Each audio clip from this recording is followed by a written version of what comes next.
What are some of the, you say, key trends, I suppose, or types of online abuse, especially for women and girls, that they face, Yeah, and has the nature yeah. of that abuse really shifted, and how has it shifted?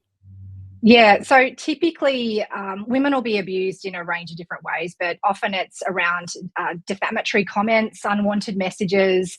There is harassment, misinformation is spread about them, all the way down to things like doxing, which is the sharing of personal information in order to put someone in harm's way.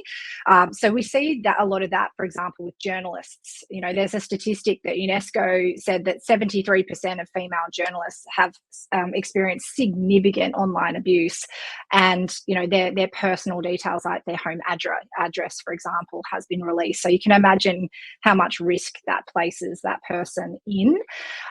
Often the way that they're abused, it focuses a lot on gender, their physical appearance, their political views, nationality, ethnicity, and really interestingly, their mothering. You know, so Mm. how good of a mother they are. If they are a woman that is in a leadership position, for example, that they mustn't be a good mother because they never see their kids, or their kids are raised by nannies. It's all of that sort of stuff, which can, you know, range in that spectrum from unwanted messages to, Mm. you know, deep fakes that are created and circulated in order to damage that person's reputation. So that's a concern. And then if we think about generative AI, bots are becoming a really big issue that allow generative AI, and bots will allow personalized targeting with an increased volume. So it's not just always one person at a keyboard saying something nasty or designing a deep fake.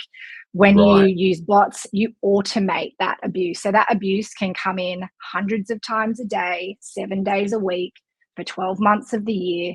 And it's And not even the you can, person at the other end, it's just automated. no, that's what the risks Yeah. around AI kind of, you know, produce for us. It can be great, but it also allows the amplification of abuse like that directed towards someone, should someone So, want to take them down. look, if this is gonna be an ongoing onslaught that people are gonna be facing, especially women, I'm guessing that's gonna Mm, lead to a lot of self-censorship for women to yep, actually want to be in these online environments and promoting themselves, including yeah, especially in that sort of professional space. That is that your take absolutely. as well? And is This there a is bit the of, clincher. yeah, That's exactly it, Cookie. You bang on. There's a phenomenon actually called the silencing effect, which basically is exactly that. It's the self-censorship of women in particular, but minority groups when they're targeted. And it's a strategy to silence them, to make sure that they don't have the opportunity to have a voice in online forums. And this is a big issue for women in leadership, because one thing we know for sure is that the bigger your profile, the higher you rise through the ranks, the more public you are, the more abuse you receive, and the intensity is far more prevalent. So, for a lot of women, you know, it does make them think twice.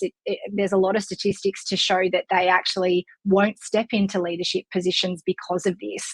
That it does have a significant impact on their well-being, their confidence.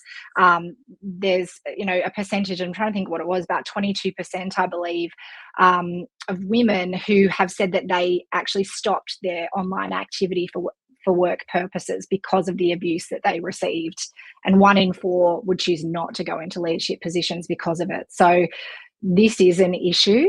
Um, it's just understanding what the nuances are and how that's happening on that spectrum that we discussed. Don't think because people aren't necessarily talking about it directly that it's not happening. There's so much research out there. There's so much data globally from really reputable sources. So I'm talking UN Women, UNESCO, the World Health Organization, Amnesty International. All of them have been doing research on this, and the stats don't lie. You know, when we're talking about 75% of women and girls in Australia being targeted with abuse and reporting things to the E-Safety Commissioner, this is happening. We need to create spaces for them to talk about it so that we can take steps to solving that problem. So really, it starts with each of us controlling what we can control and stepping forward.